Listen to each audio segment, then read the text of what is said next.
Today on the Perception and Action podcast, how can we better understand sports injury by considering factors such as good variability, coordination, and movement synergies using a dynamical systems approach?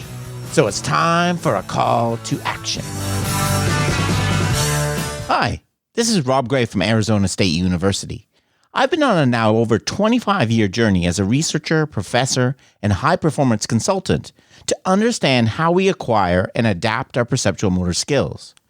Welcome to the Perception and Action podcast, where I discuss how psychological research can be applied to improving performance, accelerating skill acquisition, and designing technologies. Now on to the show. Hi everyone, this is Rob Gray from ASU and the Perception Action podcast. In this video presentation, in this episode, what I want to do is I'm actually pulling out some pieces from some recent presentations I've given lately, talking about understanding sports injury from a dynamical systems approach. I've talked about the ecological approach to understanding injury along, the role of variability and preventing injury in a few different presentations. This is going to be something slightly different. We're going to look more at acute injury and look at kind of more into the dynamical systems approach. In some way we can understand this. So here's what I'm trying to understand, right? This is, how can we explain, anyone who is a baseball fan will know that in recent weeks, we've had a mass rash of elbow injuries in pitchers again. Pitchers that have had to shut down for the whole season and go through Tommy John surgery. Right, here's the question I'm interested in. How does executing, so this is Lucas Giolito, who's Red Sox, who's had to go through a procedure like this. He hurt his elbow throwing a pitch in the same way he has for millions of times, thousands of times before. Why does it cause an injury this one time he throws it, right? Spencer Strider, there's a whole bunch of different pitchers in Major League Baseball that this has happened to this year. Why does it cause an injury? One of the reasons that we have trouble understanding this is because most models of injury are very linear, right? They assume that it's a deterministic system, right? If we have all the risk factors, your age, whether you've been hurt before, how much you've thrown, how many innings you've pitched, right? How often you've thrown, the number of days between when you pitched, the time clock in baseball now. We can look at your mechanics, and we can do, and of course, incorporating variability in delivery is something I've tried to emphasize as a risk factor. And we could put all these in, and these, we could try to predict when an athlete is going to be hurt. The problem is, right, it doesn't work that way. All of these things interact in a complex system that is an athlete in completely unpredictable ways that we can never predict from one factor, right? That you're an older pitcher, that you should get injury. You can never fix that because you pitch 250 innings, you should get injured.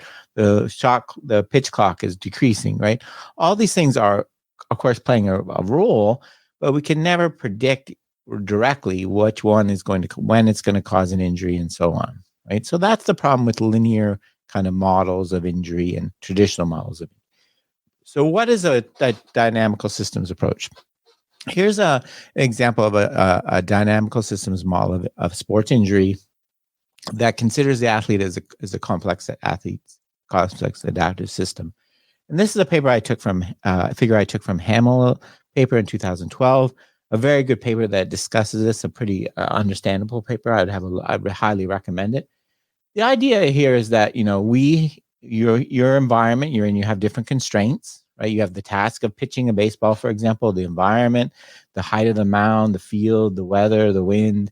And within the task, you also have the pitch clock, how much time you have between pitches, how many innings you're going to throw. You have your personal level of fatigue, right? All the traditional constraints. From this, a coordination solution is emerging, right? And this is causing, over time, executing this. This coordination solution causes micro injuries, right? It causes muscle wear down and tear and fatigue, right? Which in and of itself results in low injury risk, low susceptibility injury risk. But the key factor here, what happens here is that over time, if we keep having the same constraints on the athlete, and the personal constraints are going to change as they get more and more fatigued, we're going to have a change in the coordination, right?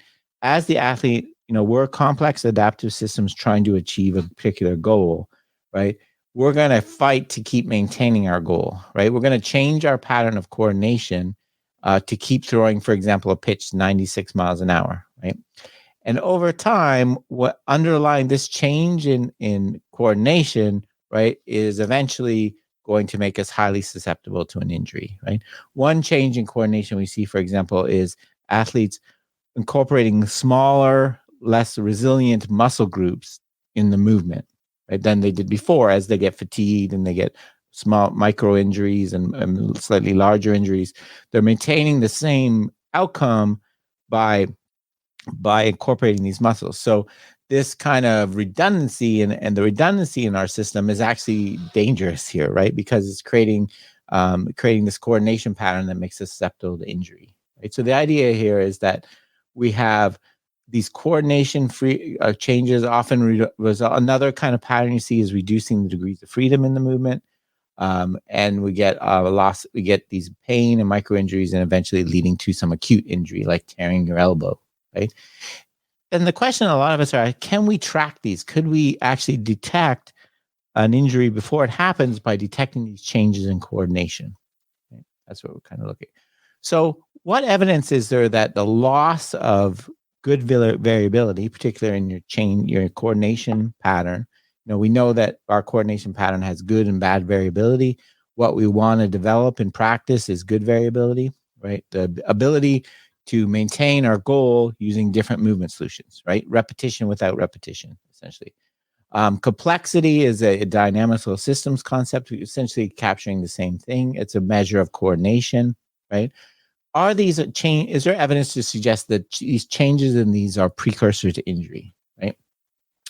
So the first of all, I want to look at the idea of a motor synergy, right? I've talked about this lots on the podcast before. Motor synergy is your muscle groups or degrees of freedom working together to compensate for each other, to maintain the task goal, right? So they're beneficial in terms of performance. I've said this many times now. They're also beneficial in terms of injury prevention, right? Here's a figure I really like, right? One of the ways you could think of performing repetition, correct technique, repetition through repetition, right? Repeatability, achieving the same outcome by using the same movement. It's like wearing a pair of high heel shoes, right? You're putting all these extreme forces in one small little area, the one solution that over time is going to wear out, versus using repetition without repetition, having multiple ways to move to change the same goal, variability. You're distributing the forces over time, right? So that's one of the basic ideas. Motor synergy, just to remind you how we measure it. Like imagine this is how I like to illustrate. Imagine you have a task where you're pushing down on a force plate and you want to have the total output of your two hands to be 10 newtons, right? This creates a manifold of potential solutions. This is why we use the term manifold in uncontrolled manifold analysis, right? We could achieve 10 total of 10 by pushing really hard with one hand and not at all with the other, or vice versa, or using equal force in either hand or combinations. So this creates a manifold of potential solutions. Uncontrolled manifold analysis is essentially having the person repeat that task over and over and over again, and taking all the total variability in the force in each hand and separating it into good and bad components, right? So a good, which probably should be called potentially good component, is any variability that stays along the manifold, right? So if a one trial I have 5 newtons in each hand and then I go to 7 in one and 3 in the other, I'm still maintaining my goal. That's good variability. That's movement along this manifold of possible solutions. We call it good because it gives you the ability to adapt to the conditions and adapt to changes and constraints, right? For example, one hand getting tired. Bad variability is variability that's orthogonal, so it's often called ORD, anything that takes you off the manifold. So if I go from 5 and 5 to 6 and 6, and 6 newtons in each hand, that's not good variation, right? Now I haven't achieved my goal. I put too much force in, right? So in uncontrolled manifold wildness, we can separate these two, and essentially we can get a measure called the index of synergy, which is essentially the ratio of good to bad, the difference between good and bad variability divided by the total variability. So it's essentially a measure of Bernstein's repetition without repetition, how well you can adapt your movement solution to repeat the outcome, right? A high index of a synergy means you're very good at that. Right? You have a large amount of good variability relative to bad variability. Okay, so that's this measure. It's a measure of a motor synergy. If we look at this index of synergy, and there's lots of different ways to measure it, we can see that it is sensitive to these kind of changes we want. Like, right, I talked about injury, with increasing fatigue, this change in coordination. This is a study by Thomas on baseball pitchers looking at muscle synergy in the shoulder. This was using EMG, not uncontrolled manifold. But what they found was that over time with fatigue, you get changes in the muscle synergy, right? Changes with fatigue, more compensation from smaller, weaker supporting muscles as the pitcher gets fatigued. So again, a change in the pattern of coordination, which is maintaining the goal, but is potentially leaving them susceptible to injury, right? This is my work on hitting, right? Showing that you also get these adaptations in the synergies with training, right? This was the synergy I looked at was between the forward and backward weight shift when you hit a ball, right? The black dots are before training. The pink, the solid line, the pink area is the manifold, right? Before training, you have lots of variability, most of it taking you off the manifold. After training, you have mostly good variability. So we seem to get adaptations in these synergies with both fatigue, with, there's also showing just through experience we get, and also through specific training interventions, right? Here's an example showing another study by Wambold and all, looking at, again, the muscle synergy in pitcher shoulders, showing that the adaptations you get in the muscle synergy over time with practicing pitching are different in their arm they pitch with than their other non-dominant arm, right? Which you'd expect, right? You're getting these functional adaptations. There's an increase in good variability over time, okay? This is, so I've done I've done a few case studies of this looking at baseball pitchers, right? So this is an example I did with a college pitcher. What we did was we looked at the index of synergy over time across sessions, with a couple different other measures, like a performance outcome measure, their fastball velocity, and their rate of previous exertion. What we found was kind of the pattern I was looking for. The index of synergy started to decrease, suggesting changing the pattern of coordination, less good variability, well before we saw a reduction in the fastball velocity, right? So that's the idea here. In a dynamical system, you're going to get this overall change in coordination, the change in complexity of the system, well before you see it in the actual performance outcomes, right? Because the system is a complex adaptive system that's adapting to maintain the performance outcome in a potentially unhealthy way, and before there's conscious awareness of this in terms of perceived exertion. Those ratings of perceived exertion didn't change until well after the index of synergy changed, right? We also see this in a lot of other studies, right? This is, there's lots of work on running, for example. This is Lipsick and colleagues from 2002. They looked at their variability in the stride length of runners, right? And what you see is a decrease in this variability before you get a report of knee pain, right? Well before. So you can see the coordination changes before you get the actual performance and pain changes. Say this is another measure in Hamilton, presented the variability in the running stride, the stance and the swing leg. There's quite a large amount of trial-to-trial variability in healthy running, right? In both the stance and the swing phase. With PFP, patellar femoral pain, runner's knee, you get a decrease in this variability. Yeah, I talked about this in my book, right? Variability is healthy, right? Variability is healthy. Here, and it's this decrease in variability, this change in the coordination pattern happens before, get this. Here's a really interesting one. This is a really interesting paper I'd highly recommend. It's called Early Warning Signs Signals for Critical Transitions. It's showing how you can use a dynamical systems approach to predict when small changes are going to result in big outcomes, right? Right, in both the economy, in history, and in natural systems, and in injury. And this data they're showing here is the EEG that happens before the onset of a epileptic seizure, Here they're measuring overall variability. So, it's a different kind. We're not strictly focusing on good variability. And you can see this, you get a change in the variability before the actual epileptic seizure is happening, right? So again, change in the coordinative structure that's going on, okay? Another example I really like is to look at what's something called the Hurst exponent and then something called critical slowing. So think about when you give a system what's called give a system a disturbance, right? Something to kind of a perturbation. Should say perturbation, not bifurcation. Bifurcation is what happens off it. So a perturbation is when you disturb a system, right? So for example, a baseball pitcher, I make you go out and throw 150 pitches one night, 100 pitches one night. That is a perturbation, right? That is going to cause a change in the system, right? Temporary change in the way you throw, right? For example, if I asked you to throw an hour later, you wouldn't throw very hard, right? This perturbation is called. But what the Hurst exponent measures is essentially the system's memory for that perturbation, right? Does the system get disturbed, then bounce right back to where it was before, which is what you get when you have a strong attractor? That would mean, it has very little memory, right? It essentially happened and it went right back. It doesn't remember what happened.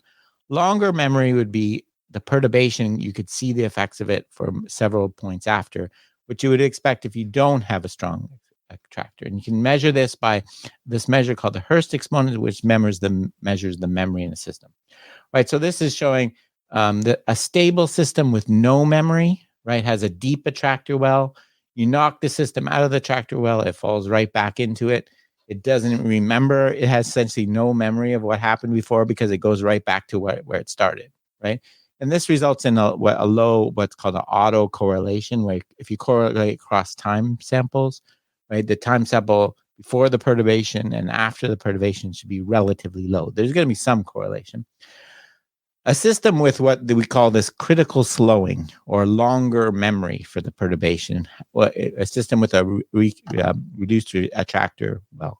And the idea, again, another coordination pattern that we expect to see change over time, as to keep stressing the similar, is the attractors are going to get weaker and weaker, right? So the wells are going to get less and less deep.